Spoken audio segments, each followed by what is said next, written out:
हाय, मेरा नाम है अंशु और आप मेरे साथ सुन रहे हैं मेरी ही लिखी हुई कहानियाँ। इश्क का रंग सफ़ेद, भाग 13।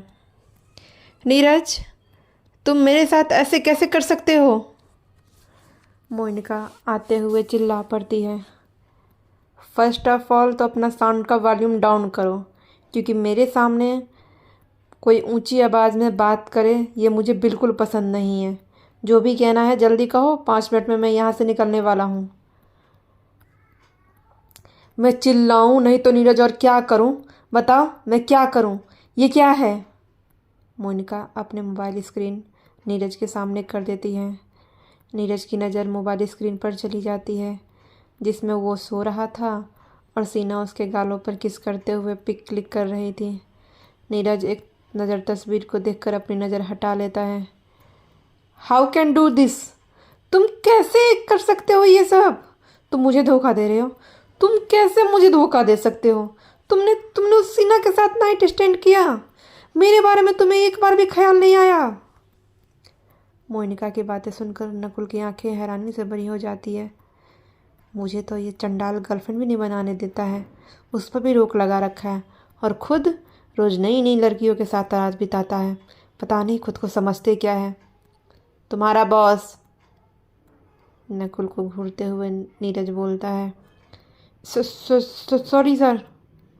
और तुम, अगर कोई इम्पोर्टेंट बात नहीं है तो जाओ यहाँ से, मेरा टाइम मत वेस्ट करो। तुमने तुमने मुझे धोखा दिया है और तुम्हारे लिए ये बात इम्पोर्टेंट नहीं है। पहले तो जाकर मेंटल असाइलम में अपना इलाज कराओ। मैं तुम्हें क्यों चीट करूँगा? तुमने इसके साथ रात बिताई और तुम कह रहे हो कि तुम मुझे चीट नहीं किए कर रहे हो। तुम्हें पता है, इस हीना ने मेरे साथ शर्त लगाई थी कि वो तुम्हें हासिल करके रहेगी, और मैं जिस घमंड के साथ बोली थी कि बस तुम्हारी बाहों तक मैं पहुंचती हूँ, दूसरा कोई नहीं पहुंच सकता है, तुमने मेरा सारा घमंड तोड़ दिया। तुमने ऐसा क्यों किया नीरज? बोलो ना, क्यों किया ऐसा? मोनिका के बोलते बोलते आंसू बहने लग जाते हैं। मैं तुम्हारे करीब आती हूँ इसलिए क्योंकि मैं तुमसे प्यार करती हूँ। तुमने मुझे धोखा दिया। तुमने मुझे धोखा देकर ठीक नहीं किया। अब नीरज उसके आंसू और बकवास सुनकर चिढ़ चुका था। गुस्सा अलग आने लगा था क्योंकि उसे आंसुओं से सख्त नफरत थी। आंसू हमेशा कमज़ोर इंसान बहाता है और हमेशा अपनी गलतियों को कवर करने के लिए बहाता है, ऐसा उसका सोचना था। फर्स्ट ऑफ ऑल तो ये मेलो ड्रामा बंद करो, ओके? और इतनी बकवास तुम्हारी इसलिए सुनी है क्योंकि कॉलेज टाइम से तुम मेरी फ्रेंड थी। इसका मतलब ये बिल्कुल भी नहीं है कि मेरे लाइफ को कंट्रोल की चाबी तुम्हारे हाथों में है और मैं जिसके साथ चाहे उसके साथ रात बिताऊँगा। मैं किसके साथ दिन बिताता हूँ, मैं किसके साथ रात बिताता हूँ, किसके साथ क्या करता हूँ, इसका हिसाब किताब देना तुम्हें ज़रूरी नहीं समझता हूँ। ये मेरी लाइफ है, इसलिए मेरा जो मन होगा मैं वैसे जीऊँगा। मेरा डिसीज़न होगा, ना कि किसी और का। मैं कामयाबी की सीढ़ी चढ़ने के लिए किसी हद तक जा सकता हूँ, किसी भी मतलब किसी भी हद तक। और ये प्यार का राग किसी और के सामने गाना, मुझे इन सब में ज़रा सा भी इंटरेस्ट नहीं है और ना ही विश्वास है। और मैंने तो तुम्हारे साथ कोई वादा नहीं किया था। तुम प्यार करती थी, ये तुम्हारा फॉल्ट था, मेरा नहीं। सो जो just go to the hell. और दोबारा ये आंसू लेकर मेरे सामने मत आना क्योंकि आंसू से मुझे सख्त नफ़रत है। प्रैक्टिकल होकर रहना है तो मेरे साथ रहो, बाकी इमोशनल अटैचमेंट में किसी के साथ नहीं रखना चाहता हूँ। इसलिए कभी मुझसे सवाल और मुझ पर अधिकार जताने की कोशिश मत करना। मेरी नज़रों में तुम्हारी वैल्यू सिर्फ मुकुल के बराबर है, जिसे मैं सैलरी देता हूँ और वो बदले में काम करता है। मुकुल हैरानी से कभी खुद को देख रहा था जिसने शरीर पर एप्रन पहना हुआ था और कभी मोनिका को देख रहा था। मोनिका के शरीर पर लाखों के कपड़े थे। नीरज, बहुत गलत कर रहे हो तुम मेरे साथ। एक दिन तुम्हें भी प्यार होगा, तुम्हारा प्यार भी इसी तरह से ठुकराएगा, तब तुम्हें एहसास होगा कि तुमने मेरे साथ कितना गलत किया है। वो दिन नीरज सक्सेना की ज़िंदगी में कभी नहीं आएगा। प्रैक्टिकल होकर रहना है तो रहो, अगर इमोशनल फुल बनना है तो मुझसे दूरी बना लो, क्योंकि मैं बंद कर रहने वालों में से नहीं हूँ। मैं वो परिंदा हूँ जो बस आसमान में उड़ना चाहता हूँ और किसी भी घोंसले में रहना चाहता हूँ। शाम को अपने घोंसले में वापसी आने में मेरी डिक्शनरी में नहीं है और मैं नहीं चाहता हूँ। चलो नकुल। और हाँ, आज के बाद मुझसे तेज़ आवाज़ में बात करने की कोशिश मत करना, क्योंकि तेज़ आवाज़ में मैं अपने बाप की भी नहीं सुनता हूँ और तुम्हारी तो बहुत दूर की बात है। नीरज अपना ब्लेज़र उठाकर बाहर चला जाता है। नकुल उसके पीछे बाहर निकल जाता है।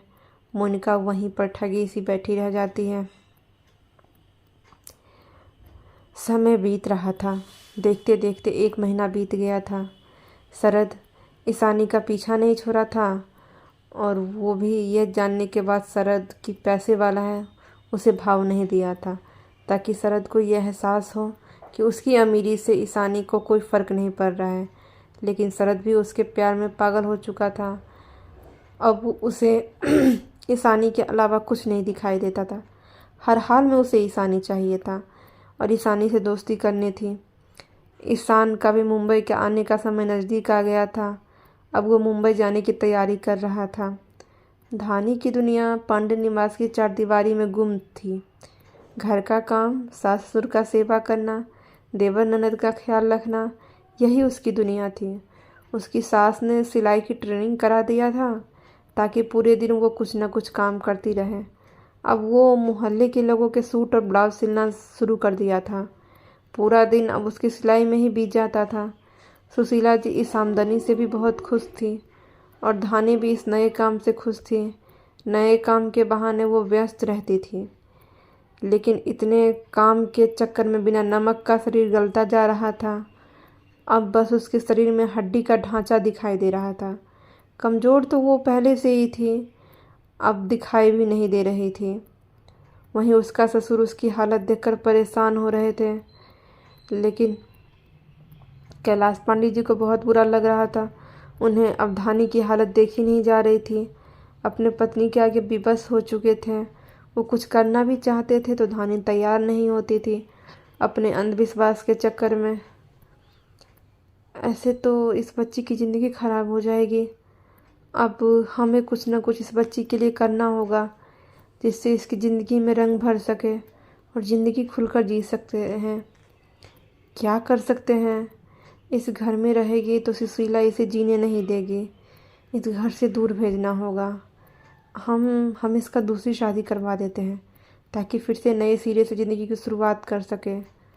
धानी का दूसरा शादी का ख्याल कैलाश पांडे के मन में आता है और वो पंडित जी के पास जाते हैं जो लोगों का रिश्ता करवाते थे। प्रणाम पंडित जी। प्रणाम प्रणाम। कहिए कैसे आना हुआ?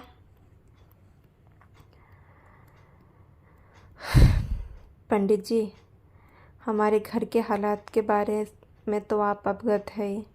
अब आपसे क्या छुपाना। कोई अच्छा लड़का है तो रिश्ता बताइए। अरे हाँ हाँ पंडित जी, हाँ हाँ पांडे जी, बच्चे जवान हो तो रिश्ते का ख्याल आते ही हैं। एक बहुत अच्छा गुणी लड़का है। कल ही उनके माँ हमारे समक्ष विवाह का प्रस्ताव रख कर गई है और अपने बेटे की जन्म कुंडली भी रख कर गई है। सरकारी नौकरी लड़का है, बहुत ही संस्कारी और गुणी है। बहुत ही उत्तम रिश्ता है। पूरा घर सुखी संपन्न है। महालक्ष्मी की कृपा से घर में विराजमान है। लड़का 2 भाई है और सबसे अच्छी बात है उनकी मांग कुछ भी नहीं है। बस लड़की सुंदर और संस्कारी चाहिए उनके घर को संभालने के लिए। पंडित जी की बात सुनकर कैलाश जी खुश हो जाते हैं। बहुत अच्छी बात है पंडित जी, आप हमें उस लड़के का नाम बता दीजिए और पता बता दीजिए। हम अपने स्तर पर खोजबीन करवा लेते हैं। हाँ हाँ क्यों नहीं, हम अभी बता देते हैं। आप भी अपनी बिटिया की कुंडली हमें दे दीजिए ताकि उनके परिवार में भिजवा सके। बिटिया की कुंडली? हाँ पांडे जी, आप अपने बिटिया के लिए रिश्ता खोजने आए हैं ना? कैलाश जी का सारा उत्साह ठंडा पड़ जाता है। माफ़ कर दीजिए पंडित जी, आपको गलतफहमी हो गई है। हमारी वजह से आपको गलतफहमी हो गई है। हम अपनी बिटिया के लिए नहीं, बहू की रिश्ता खोजने के लिए आए हैं। पंडित जी के चेहरे से भी सारी मुस्कान गायब हो जाती है। ये कैसी अनर्थ बातें कर रहे हैं आप पंडित जी? आप अपनी विधवा बहू का रिश्ता खोजने आए हैं? पंडित जी अपना पोथी पत्रा बंद करते हुए बोलते हैं। हाँ हाँ पंडित जी, मैं अपनी बहू के लिए रिश्ता खोजने आया हूँ। क्या उस बच्ची को जीने का अधिकार नहीं है? उम्र ही क्या है उसकी? शादी के 2 महीने बाद ही तो हमारा बेटा सागर शहीद हो गया था और वो बच्ची हंसने खेलने के दिन में सफ़ेद रंग में ढल गई थी। अपने माँ बाप नहीं हैं तभी तो अभी तक यहाँ पर है, नहीं तो इतनी सी उम्र में बच्चे माँ बाप अपने बच्चे को इस तरह ज़िंदगी जीने देंगे? मैं पिता बनकर उसे विदा करना चाहता हूँ। आप चिंता मत कीजिए, कुछ लेना देना होगा तो वो भी मैं कर लूँगा, क्योंकि उसे इस हालत में देखकर मेरे बेटे के भी आत्मा को शांति नहीं मिलती होगी। सब तो अपनी ज़िंदगी में आगे बढ़ गए, लेकिन वो क्यों सागर के जाने के बाद अपनी ज़िंदगी बर्बाद करें? आप कोई रिश्ता बताइए, हम हर मुमकिन कोशिश करेंगे। पांडे जी, आपकी सोच तो बहुत अच्छी है और आप जैसे सोच अगर हर इंसान को हो जाए तो इस संसार में कोई दुखी नहीं रहेगा और ना ही बुराई बचेगी। लेकिन ये दुनिया उतनी अच्छी नहीं है। विधवा को कोई भी अपनी बहू के रूप में स्वीकार नहीं करेगा। क्या मतलब आपका? क्या विधवा को जीने का हक नहीं होता है? पांडे जी, आपकी बातों का मतलब हम समझ रहे हैं। सहानुभूति हर कोई दिखाने के लिए तैयार होता है, लेकिन अपनाना बहुत बड़ी बात होती है। अभी ऐसा कोई रिश्ता हमारी नज़र में नहीं है। वैसे एक तलाकशुदा और विधुर का भी हम रिश्ता हमारे पास आता रहता है। अच्छा, याद आया, 2 दिन पहले ही तो हमारे पास एक रिश्ता आया था, हम अभी दिखाते हैं। पंडित जी अपने पोथी पत्रा में से एक तस्वीर निकालते हैं और कैलाश जी के सामने कर देते हैं। ये देखिए, इनकी पत्नी का देहांत हो चुका है और एक 15 साल का बेटा है और एक 10 साल की बेटी है। लड़के की उम्र 40 साल है। अगर आपको पसंद है तो हम बात चलवाते हैं, क्योंकि इन्हें किसी भी प्रकार की लड़की चलेगी। पांडे जी तस्वीर को देखते हैं। निकला हुआ पेट, बालों की सफ़ेदी उस लड़के की उम्र बता रही थी। कहाँ धानी और कहाँ यह लड़का, दोनों बाप बेटी के समान लगते अगर दोनों साथ में खड़े होते तो। नहीं पंडित जी, हम अपनी बहू की शादी ऐसे लड़कों से नहीं करवाना चाहते हैं। हम जिसकी उम्र कम हो, अगर वो विधुर भी होता है तो हमें कोई तकलीफ़ नहीं है, बस घर बार अच्छा होना चाहिए। पांडे जी, आप किस दुनिया में रहते हैं? लड़का कम उम्र का रहता है और तलाकशुदा भी रहता है या उसकी बीवी भी मरी हुई रहती है, तब भी उसकी शादी कुमारी लड़की से ही होती है। कम उम्र का लड़का तलाकशुदा हो या विधुर कभी भी विधवा को पत्नी के रूप में स्वीकार नहीं करेगा। उन सबको कुमारी ही लड़की चाहिए। आज भी एक लड़का का रिश्ते के लिए लड़का बुलाया था और मर्जी उन्हीं की चलती है। आपकी विधवा बहू के लिए उम्र दराज लड़कों का ही रिश्ता आएगा। ऐसा क्यों पंडित जी? ऐसा क्यों नहीं हो सकता कि कोई कुंवारा लड़का हमारी बहू के साथ शादी करे? क्या कमी है उसमें? ये तो आप ही बता सकते हैं। हम? हाँ पांडे जी, आप बेहतर बता सकते हैं, लेकिन हम कैसे बता सकते हैं? जब आपके घर में लड़का है तो आप बाहर लड़का क्यों ढूंढ रहे हैं? हमारे घर में लड़का? हाँ पांडे जी, अपने भाई के विधवा को एक देवर ही अपनाता है। सालों से ये रस्म चलता हुआ आया है। पहले चादर चढ़ाने की रस्म थी, जिसके अंतर्गत देवर भाभी का चादर चढ़ाता था और चादर चढ़ाने के कुछ नियम होते थे, जैसे ही वो लड़का दूसरी शादी कर सकता है। लेकिन आज के ज़माने में ये रस्म बहुत कम हो गई है। लेकिन अपने भाई की विधवा को तो आज भी अपनाया जाता है ना। अगर आपको अपनी बहू के लिए कुमारा लड़का ढूंढना है तो लड़का तो आपके घर में ही है। आपके छोटे बेटे से अच्छा कोई और हो सकता है क्या? घर की बहू घर में रह जाएगी, इससे अच्छा भली कौन सी बात होगी? पंडित जी की बात सुनकर कैलाश जी सोच में डूब जाते हैं। ये ख्याल हमारे दिमाग में क्यों नहीं आया? ईशान तो कितना अच्छा होगा धानी के लिए। अब तो उसकी एक अच्छी नौकरी भी लग गई है। रिश्ते में भले ही धानी भाभी लगती है, लेकिन उम्र में तो छोटी ही है। दोनों का रिश्ता एकदम सटीक होगा। लेकिन सुशीला जी, क्या वो कभी इस रिश्ते के लिए मानेंगी? कैलाश जी अपनी पत्नी के स्वभाव को अच्छी तरह से याद करते हैं। सुशीला जी तो बाद में, सबसे पहले हमें ईशान और धानी बहू को मनाना होगा। अगर वो दोनों मान गए तो सुशीला जी को भी मनाना ही होगा। हाँ हाँ ठीक है, यही ठीक रहेगा। ईशान की नौकरी मुंबई में लग गई है। धानी बहू को भी उसके साथ मुंबई भेज दूंगा ताकि यहाँ के झमेला से वो दूर जा सके। हाँ हाँ यही ठीक रहेगा। मैं उसे ऐसी ज़िंदगी नहीं जीने दूंगा। सागर कितने मन से ब्याह करके लाया था। आज बहू की हालत देखकर उसकी आत्मा को भी शांति मिलती होगी। नहीं, उसकी आत्मा भी तड़पती होगी। ईशान अपने कमरे में तैयारी में लगा हुआ था। कल उसे मुंबई जाना था, उसी की तैयारी कर रहा था। अपने बैग में कपड़ा जमा रहा था। कपड़े रखने के बाद अपने कुछ किताबों को भी रखने लग जाता है। तभी एक किताब के बीच में एक तस्वीर सरक कर नीचे फर्श पर गिर पड़ती है। ईशान की नज़र तस्वीर पर चली जाती है तो झुककर वो तस्वीर उठा लेता है। तस्वीर को देखकर उसके चेहरे पर मुस्कान आ जाती है और आंखों के सामने तस्वीर वाला चेहरा जीवंत हो उठता है। वो बेड से नीचे बैठकर तस्वीर को निहारने लग जाता है। पता है, तुम्हारा ख्वाब देखना यानी चांद का ख्वाब देखना, क्योंकि मैं कहाँ और तुम कहाँ। तुम वो चांद हो जिसे बस मैं देख सकता हूँ। छूना मेरी हैसियत का बाहर है, लेकिन क्या करूँ, इस दिल पर जोर नहीं है।